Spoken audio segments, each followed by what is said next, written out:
नमस्कार, स्वागत है आप सभी का हमारे कार्यक्रम संजीवनी में। आपके साथ मैं हूं सोनाली शर्मा। दर्शकों, हमारी दिनचर्या, खान पान में बदलाव और सही तरीके या सही समय पर पानी ना पीने के कारण हम में से कई लोगों को आजकल मूत्र मार्ग संबंधी रोगों का सामना करना पड़ता है। हम में से कई लोगों ने सुना होगा कि किसी को मूत्र मार्ग में जलन, सूजन, संक्रमण, ये कई तरह की बीमारियां हैं जो अब बेहद आम होती जा रही हैं। पहले वृद्धावस्था में ये बीमारियां सुनने को मिलती थी, लेकिन आज के समय में महिलाएं, युवाएं और छोटे बच्चों में भी मूत्र मार्ग के रोग बेहद आम होते जा रहे हैं। आज अपने इस कार्यक्रम के जरिए हम मूत्र मार्ग संबंधी रोगों को करीब से समझेंगे, इसके कारणों को समझेंगे, जानने की कोशिश करेंगे कि आयुर्वेद के जरिए किस तरह से मूत्र मार्ग संबंधी रोगों का निवारण किया जा रहा है। और इस विषय पर बातचीत करने के लिए बेहद खास मेहमान हमारे साथ स्टूडियो में उपस्थित हैं। हमारे साथ आयुर्वेदिक चिकित्सक डॉक्टर चंद्रमोहन कंसल जी हैं, तो उनका स्वागत करते हैं और कार्यक्रम को आगे बढ़ाते हैं। डॉक्टर कंसल, बहुत बहुत स्वागत आपका हमारे कार्यक्रम में। नमस्कार। तो डॉक्टर कंसल, जिस तरह से आज हम बात करने वाले हैं मूत्र मार्ग संबंधी रोगों के बारे में, लेकिन उससे पहले हम सबसे पहले आपसे जानना चाहेंगे कि मूत्र मार्ग संस्थान ये क्या होता है, इसमें कौन कौन से शरीर के हिस्से या भाग आते हैं, शामिल होते हैं, और किस तरह से ये पूरा जो संस्थान है इसकी उपयोगिता क्या है हमारे शरीर में? देखिए, मूत्रव्यय संस्थान शरीर के कुछ मुख्य अवयव होते हैं जो बहुत आवश्यक हैं, जो जीवनदायी हैं।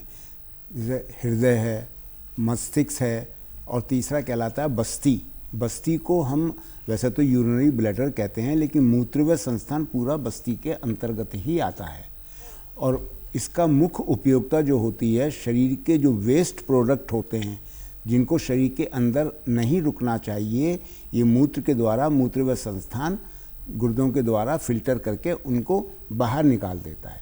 यदि किन्हीं कारणों से जब ये नहीं निकलते बाहर, शरीर के अंदर रह जाते हैं, तो बहुत सारे मूत्र विकार उसमें पैदा होते हैं।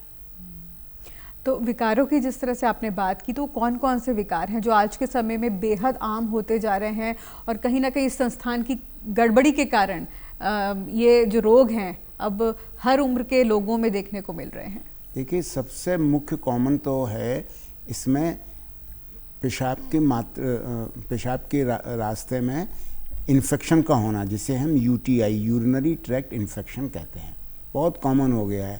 पहले तो लोग बहुत सफाई का भी करते थे, अब क्या है कि बहुत सारे वॉशरूम गंदे होते हैं, बहुत सारी चीज़ें समझे, कपड़े मानो गंदे होते हैं, इस तरह का खान पान गड़बड़ होता है, तो उसमें मूत्रव्यय संस्थान में इन्फेक्शन जो होता है उसे कहते हैं यूटीआई, जो बहुत कॉमन है। महिलाओं के अंदर भी होता है, पुरुषों के अंदर भी होता है, बच्चों के अंदर भी होता है। और दूसरा इसके अंदर क्या है कि पथरी, स्टोन जिसे कहते हैं। स्टोन एक तो होती है पित्त की थैली में जो लिवर के अंदर होता है, उससे मतलब नहीं है हमारा मतलब है मूत्रव्यय संस्थान में पथरी स्टोन जिसे कहते हैं, कैलकुलस कहते हैं। या तो वो गुर्दे के अंदर होती है, उसके अलग डिफरेंट साइज होते हैं, या गुर्दे की नलियाँ जो मूत्राशय के अंतर्गत आती हैं उसमें फंस जाती है, या मूत्राशय के अंदर भी पथरी पड़ी रहती है, तो वो रास्ते में रुकावट डालती है।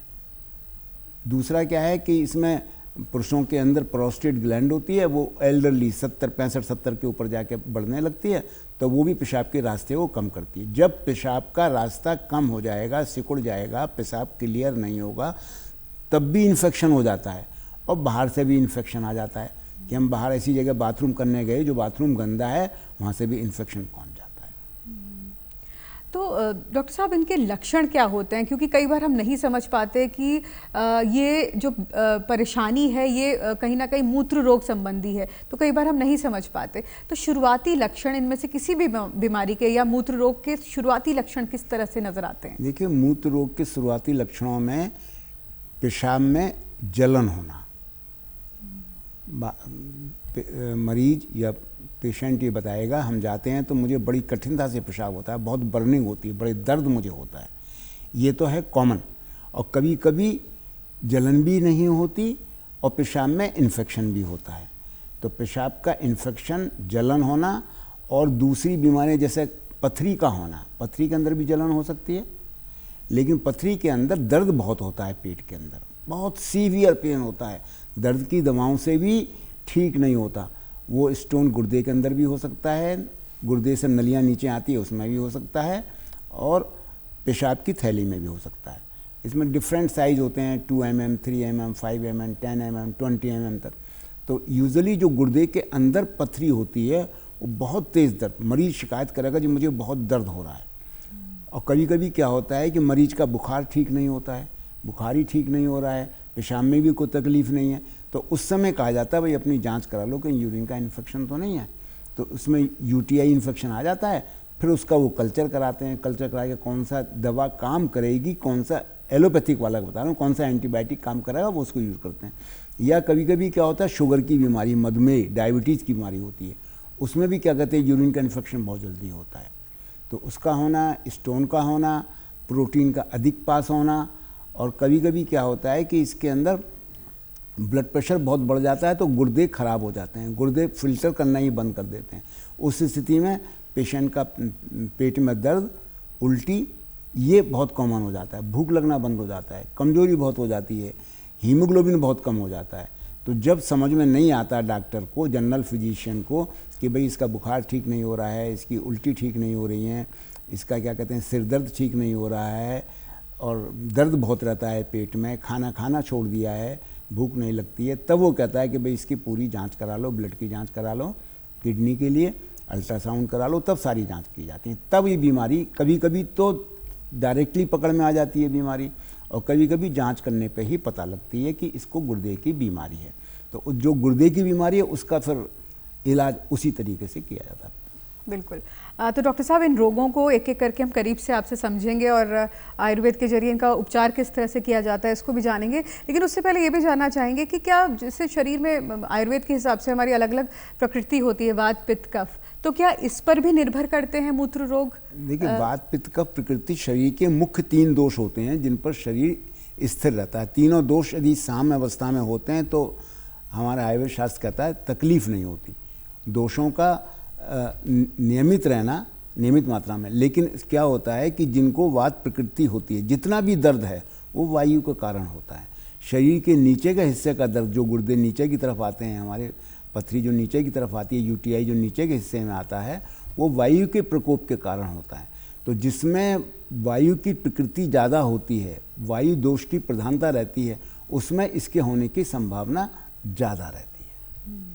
यानी कि उनको विशेष रूप से ध्यान देना चाहिए। बिल्कुल। डॉक्टर साहब, अब यूटीआई की यहाँ पर बात कर लेते हैं। यूरिनरी ट्रैक इन्फेक्शन, ये बेहद आम समस्या है।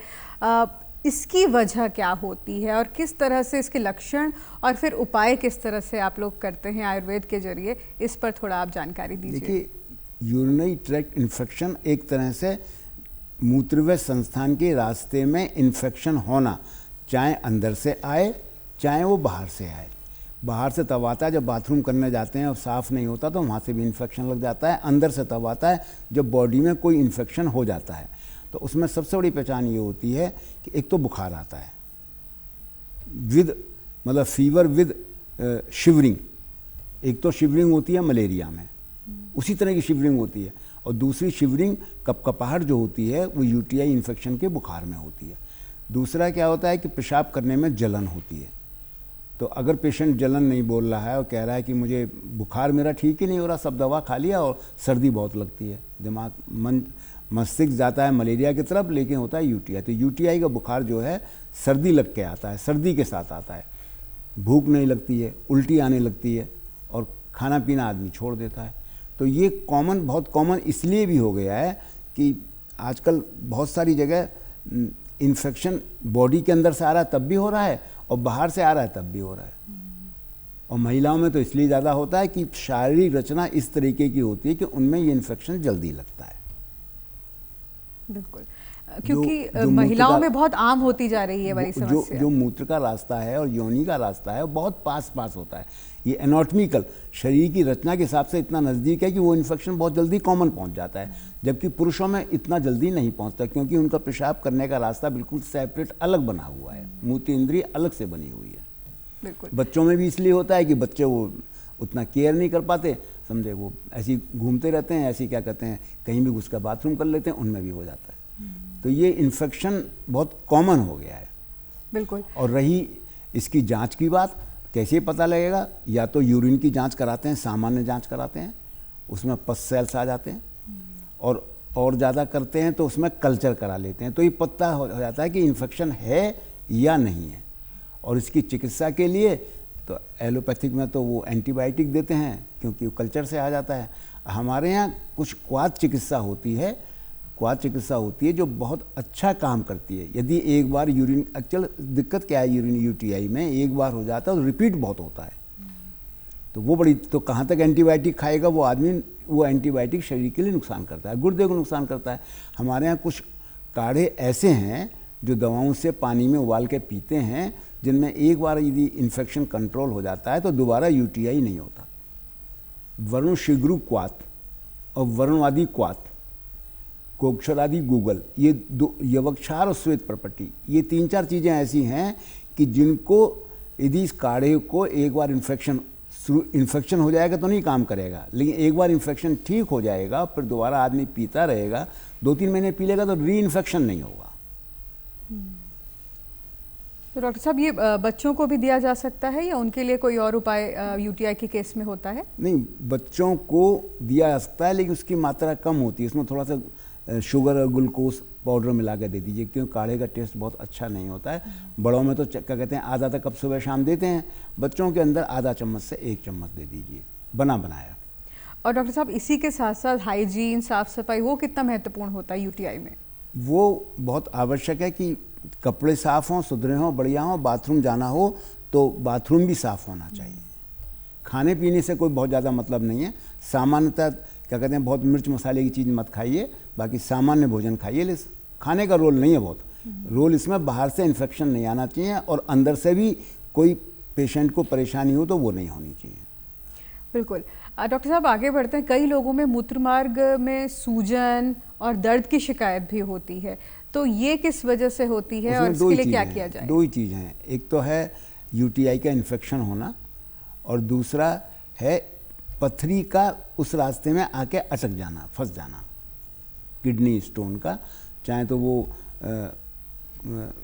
जो गुर्दे हैं, गुर्दे से 2 नलियाँ आती हैं दोनों तरफ जो पेशाब के थैली के अंदर आती हैं, तो वहाँ स्टोन फंस जाता है, या कभी कभी जो यूरिनरी ब्लैडर है, मूत्राशय है, उसमें जो स्टोन होता है जहाँ से पेशाब निकलता है उसके छेद पर आके अटक जाता है। बिल्कुल। डॉक्टर साहब, कई लोगों में प्रोस्टेट में वृद्धि की समस्या भी देखने को मिलती है, ये चीज़ क्या है, ये बीमारी क्या है और किस तरह से इसका निवारण है? प्रोस्टेट एक ग्लैंड होती है जो मूत्रनाली की दोनों तरफ, दोनों साइड में होती है। ये पुरुषों में होती है, महिलाओं में नहीं होती। और जब ये उम्र के हिसाब से ये गांठ प्रोस्टेट बढ़ने लगती है तो पेशाब के रास्ता संकुचित हो जाता है निकलने का, तो वो धीरे धीरे बार बार पेशाब करना पड़ता है, रात में जगना पड़ेगा 5-6 बार। फिर यूरिन का इन्फेक्शन बहुत, क्योंकि जब पेशाब रुकेगा तो यूरिन का इन्फेक्शन बहुत कॉमन है। यदि किन्हीं कारणों से पेशाब क्लियर नहीं हो रहा है, जैसे बाहर रखा हुआ पानी खराब होने लगता है, इन्फेक्टेड होने लगता है, ऐसे बॉडी के अंदर भी यूरिन यदि कलेक्ट हो रहा है, नहीं निकल रहा है, तो उसमें भी इन्फेक्शन होने लगता है। और प्रोस्टेट की ग्लैंड की बीमारी वैसे तो 70-75 साल के आसपास होती है, लेकिन कुछ लोगों में 60 साल से ऊपर भी होने लगती है। तो उसमें बहुत एल्डरली पीपल में होती है, तो ये सर्जिकल बीमारी है, उसे प्रोस्टेट को कट करके वो निकाल दिया जाता है। और यदि अर्ली स्टेज में होती है तो उसमें हमारा शिलाजीत है, चंद्रप्रभावती है और गोक्षरादि गूगल है, कुछ चीज़ें ऐसी हैं, वरुणवादी क्वाथ है, वरुण शिग्रु क्वाथ है, इनको तृणपंचमूल क्वाथ है, इनको पीने से या एक इस एनलार्जमेंट को रोकने के लिए हमारी एक शास्त्रीय गोली आती है वृद्धि वादिका वटी, जो किसी भी वृद्धि को रोकती है, चाहे प्रोस्टेट की वृद्धि हो, चाहे शरीर में किसी और चीज़ की वृद्धि हो, इवन कैंसर की वृद्धि हो, उसमें भी इसको देते हैं 2-2 गोली दिन में 3 बार। तो ये अर्ली स्टेज में, सब चीज़ें सब अर्ली स्टेज में है।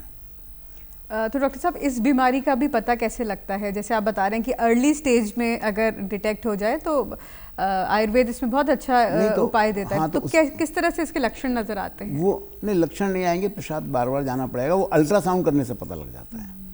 अल्ट्रासाउंड वाला डॉक्टर बता देगा आपकी प्रोस्टेट बढ़ी हुई है। बिल्कुल। डॉक्टर साहब, अब बात बच्चों की यहाँ पे कर लेते हैं। कई बच्चों में ऐसा देखा जाता है कि रात को सोते समय कहीं ना कहीं पेशाब निकल जाता है, और बढ़ती उम्र के साथ भले ही ये कम हो जाए, लेकिन शुरुआत के कुछ सालों में तो ये समस्या काफ़ी आती है। तो बच्चों में ये वाली समस्या क्यों होती है कि सोते वक्त बिस्तर में पेशाब निकल जाना? देखिए, बच्चा जब माँ के पेट से बाहर आता है तो उसके शरीर के अवयव धीरे धीरे विकसित होते हैं।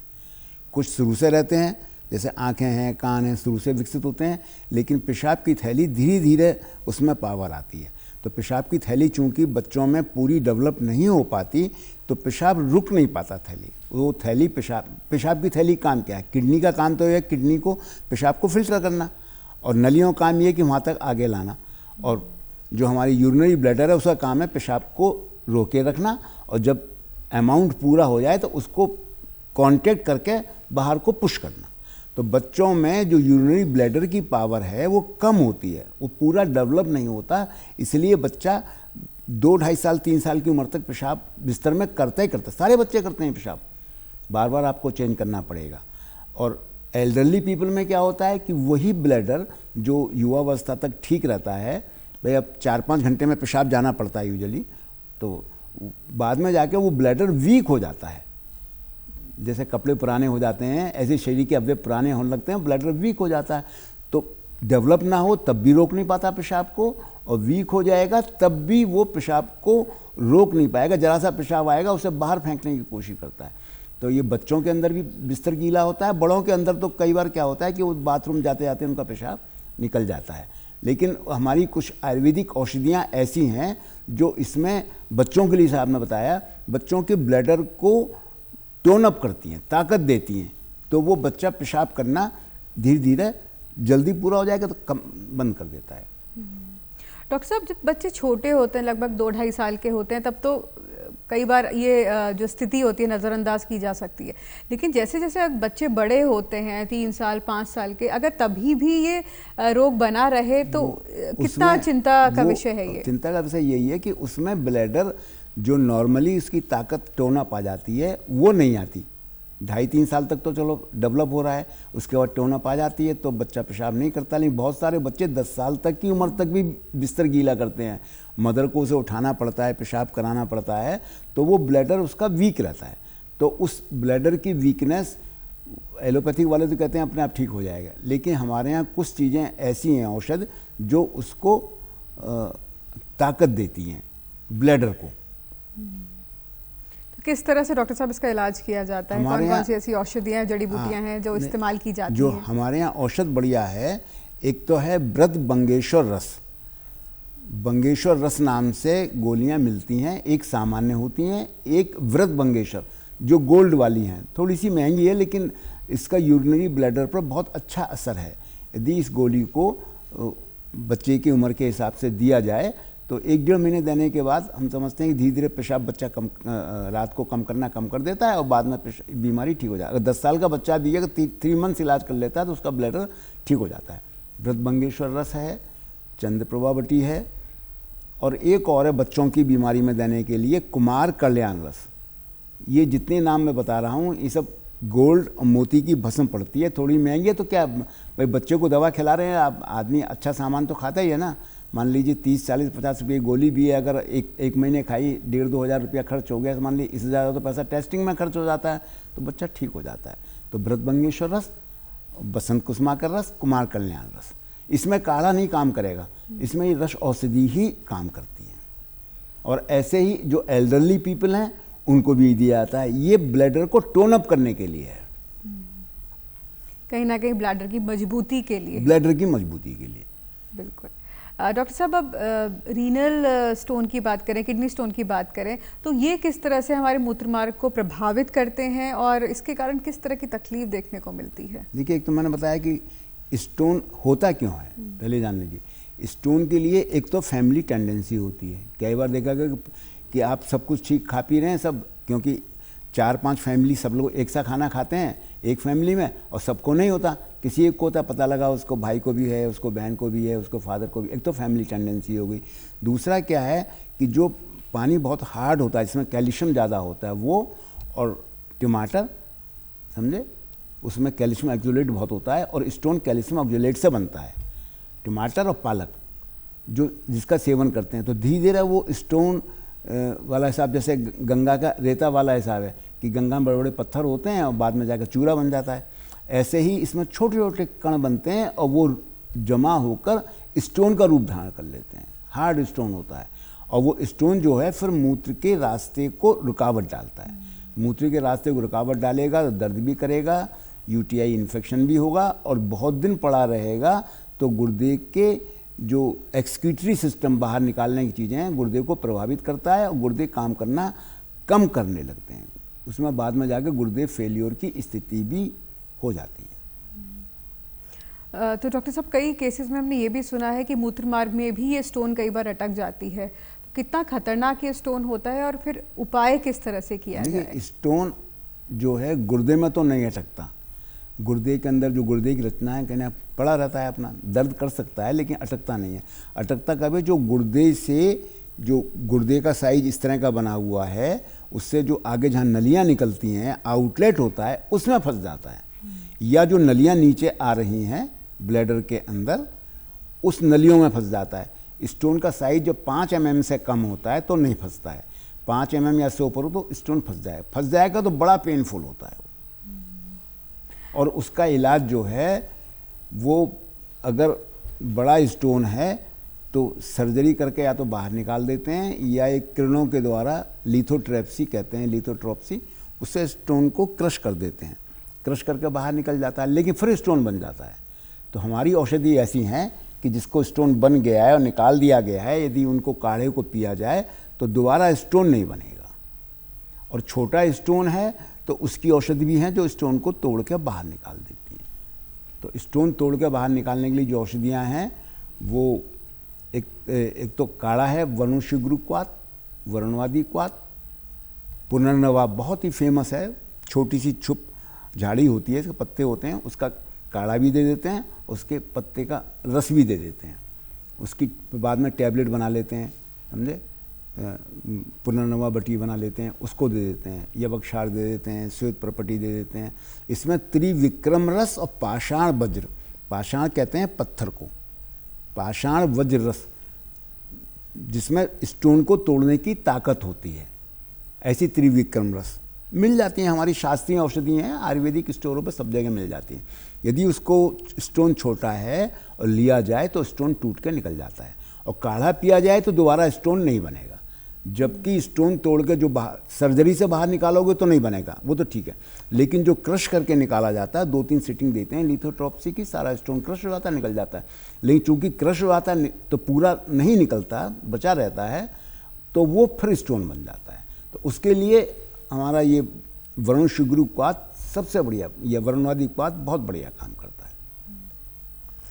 बिल्कुल डॉक्टर साहब, अब आगे बढ़ते हैं। बात कई लोगों में डॉक्टर साहब देखने को मिलता है कि उन्हें बार बार यूरिन की समस्या होती है, थोड़ी थोड़ी देर में उनको यूरिन पास करने जाना होता है, तो ये इसकी वजह क्या होती है? बच्चों में भी और वृद्धावस्था में तो काफ़ी आम होता जा रहा है कि कुछ कुछ देर में। वो बच्चों बड़ों का तो बता दिया मैंने ब्लैडर का, लेकिन यदि एल्डर लोगों में पेशाब ज़्यादा जाना पड़ता है और उसकी पहचान ये होती है कि रात में आप कितनी बार जाते हो, ये पूछा जाता है, क्योंकि रात में फिक्स हो जाता है आदमी।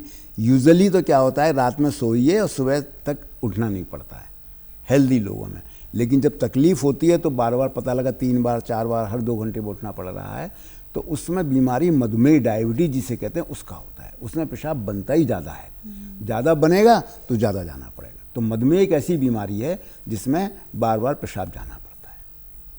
डॉक्टर साहब, क्या हाई ब्लड प्रेशर भी कहीं ना कहीं मूत्र मार्ग रोगों से कोई संबंध रखता है? बहुत इम्पोर्टेंट, मूत्रवय संस्थान को प्रभावित करने में हाई ब्लड प्रेशर का बहुत बड़ा रोल है। डायबिटीज़ तो मूत्र गुर्दों को ख़राब करती है 10, 15, 20 साल के बाद, जिसको 20-20 साल से शुगर की बीमारी डायबिटीज़ रहती है तब जाके असर होता है। लेकिन देखा गया है हाई ब्लड प्रेशर तो महीने 2 महीने में ही ख़राब कर देता है। पता लगा ब्लड प्रेशर बहुत रहा, दवा खाई नहीं या पता नहीं लगा, और पता लगा एकदम गुर्दे ने काम करना बंद कर दिया। तो इसका बहुत बड़ा रोल है किडनी फेलियर के लिए हाई ब्लड प्रेशर डॉक्टर साहब, कई लोगों को आजकल डायलिसिस भी बहुत आम होता जा रहा है, डायलिसिस कराने जाना पड़ता है, तो ये स्टेज कब आती है? इसमें क्या कुछ आयुर्वेद के जरिए क्या कुछ मदद मिल सकती है? देखिए, किडनी का जो फंक्शन है उससे संबंधित टेस्ट को बोलते हैं KFT, किडनी फंक्शन टेस्ट या रीनल फंक्शन टेस्ट। तो उसमें देख लेते हैं कि हमारा पेशाब कितना आ रहा है, कितनी मात्रा में आ रहा है, प्रोटीन तो ज़्यादा पास नहीं हो रही, गुर्दे फेलियर में प्रोटीन जाने लगती है, ब्लड सेल्स भी जाने लगते हैं, इन्फेक्शन हो तो पस सेल्स भी आने लगते हैं। और दूसरा वो ब्लड टेस्ट के अंदर आ जाता है कि जो एक्सक्रीटरी जिनका एक्सक्रीशन होता है वो नहीं होना चाहिए। इसमें यूरिया है और क्रेटिनाइन है, ब्लड यूरिया और सीरम क्रेटिनाइन। तो ब्लड यूरिया 20 से 40 तक होता है नॉर्मल, जब ये रुकने लगता है ब्लड के अंदर तो ये 45, 50, 60, 70, 80, 90, 100, 120, 150, 200, 250, 300 तक पहुंच जाता है। ऐसे ही क्रेटिनाइन जो बहुत सेंसिटिव है, यूरिया से भी ज़्यादा सेंसिटिव है, 0.7 से 1.2 या 1.3 तक नॉर्मल होता है। तो 1.3, 1.4 या 1.5 पे लोग कहने लगते हैं आपके गुर्दे खराब हो रहे हैं। तो 1.5 से जो 2 तक की स्थिति होती है, किडनी का फंक्शन कम हो रहा है लेकिन धीरे धीरे रुकना शुरू हो गया, तो 2 तक की जो स्थिति होती है 2 मिलीग्राम तक की, वो हमारी मेडिसिन से, हमारे काढ़े से 90% क्या 100% रिकवरी होती है। लेकिन पता कब लगती है? जब 4 और 5 पहुंच जाता है। 2-3 के बीच में 30% हो जाती है, 4 के आसपास भी 50% रहती है। जब 5 से ऊपर पहुंच जाती है, मतलब 6-7 पहुंच जाती है क्रेटिनाइन, तब वो डायलिसिस के लिए कहते हैं। डायलिसिस कुछ नहीं, जो किडनी का फिल्ट्रेशन है वो काम डायलिसिस मशीन करती है, पूरी ब्लड को उसको उसमें से पास कर देते हैं, तो वो यूरिया क्रेटिनाइन जो बढ़ा हुआ है उसे वो फिल्टर कर देते हैं। तो ये परमानेंट इलाज नहीं है, किडनी का तो रोज़ फिल्टर करना है, रोज़ ठीक करना है। जब नहीं काम करेगी तो आपने कभी, तो अब यूरिया क्रेटिनाइन कम नहीं हो रहा है तो आप डायलिसिस कराइए, 6 पहुँच गया है, उधर यूरिया आपका 150 पहुँच गया है। तो डायलिसिस मशीनें अब सब जगह लग गई हैं, बहुत सारे हॉस्पिटल में लग गई हैं, डिस्ट्रिक्ट गवर्नमेंट ने बहुत लगा दिया है। दूसरा ये है कि जब ज़्यादा दिन हो जाते हैं डायलिसिस, वो कह देते हैं किडनी चेंज करा लो, रीनल ट्रांसप्लांट। ऊपर वाले ने बहुत अच्छा किया है, इम्पोर्टेंट ऑर्गन 2 दिए हैं, 2 आँखें दी, 2 कान दिए, हार्ट तो एक ही दिया, ब्रेन भी एक ही दिया, लेकिन किडनी 2 दी। एक किडनी खराब हो जाए तो दूसरी किडनी, तो होता क्या है, किडनी फेलियर जब होता है वो दोनों का होता है।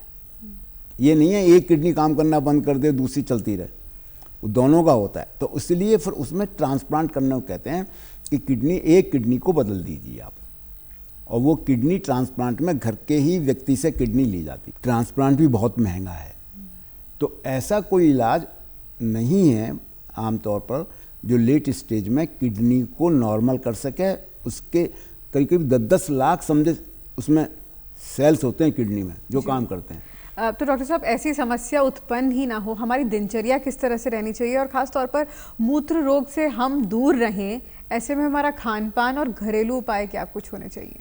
देखिए, एक तो जो बाहर का खाना पीना जंक फूड है सब बहुत नुकसान करता है, पेट को भी करता है, किडनी को भी करता है, आँखों को भी करता है, ब्रेन को भी करता है। तो एक तो ये जंक फूड से बचना चाहिए, घर का जो सामान्य भोजन है वो करना चाहिए, और बाहर का लिक्विड नहीं लेना चाहिए बिल्कुल भी। कोशिश योग पानी भी उबाल कर रख लीजिए और उस पानी को पीजिए। पानी ठीक होना चाहिए, भोजन ताज़ा हो, अल्प मात्रा में हो, वो होना चाहिए। और बाहर के चाट और जितने भी फल हैं कटे हुए नहीं खाना चाहिए। दूध भी कोशिश करना चाहिए कि दूध अच्छा होना चाहिए। इसलिए आज के समय में गुर्दे की बीमारी बहुत कॉमन हो गई है, क्योंकि खाना पीना सब बदल गया है। बिल्कुल डॉक्टर साहब, तो आप हमारे कार्यक्रम में आए और इतनी महत्वपूर्ण जानकारी आज आपने हमारे दर्शकों को दी। आपका बहुत बहुत शुक्रिया कार्यक्रम में आने के लिए डॉक्टर साहब। ठीक, धन्यवाद। तो दर्शक, उम्मीद करते हैं संजीवनी का आज का भाग आप सभी को पसंद आया होगा। फिलहाल के लिए इजाज़त दीजिए, नमस्कार।